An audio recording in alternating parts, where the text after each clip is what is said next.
A year ago in Japan, a huge tsunami triggered a major nuclear tragedy when it hit the Fukushima power plant, leaving about 19,000 dead or missing. And on the first anniversary, thousands around the world gathered to protest against the use of atomic energy.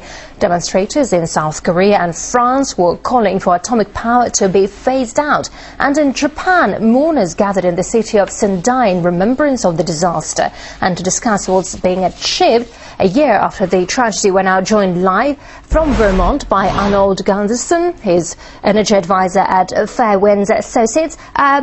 Very warm welcome to the program. So there are reports that even though the plant is now shut down, fusion products such as uranium are still generating heat. So what is the status of the plant right now and the nearby city? Good morning and thanks for having me. The heat is being generated and will be generated for years to come, not from fission, but from the splitting of the atoms that occurred in years past.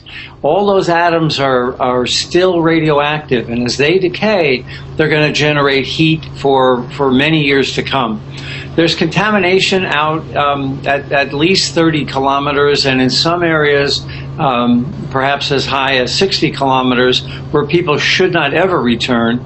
In addition, I was just in Tokyo and took 5 samples, and those 5 samples were high enough to qualify as radioactive waste here in North America.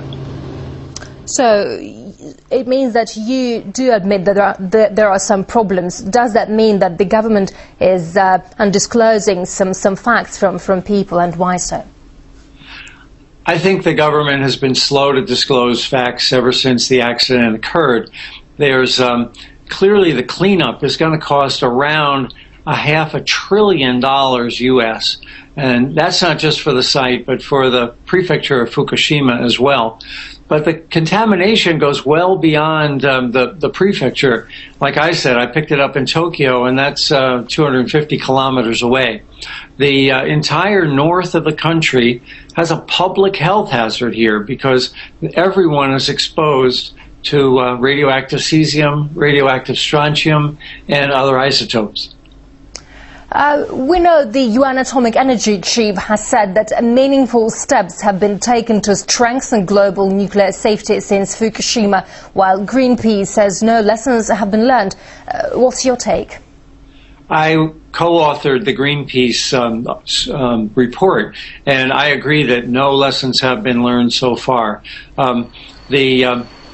In America, we're just now getting around to finishing the preliminary studies, but we're allowing these plants to continue running until 2016 before they even make any modifications. So we really haven't learned the serious lessons that Fukushima has taught us worldwide.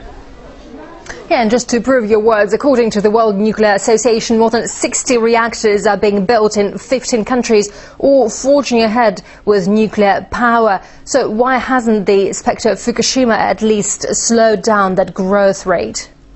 Well, it actually has slowed down the growth rate.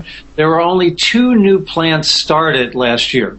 And before that, there were dozens in the last several years. So clearly countries are having second thoughts.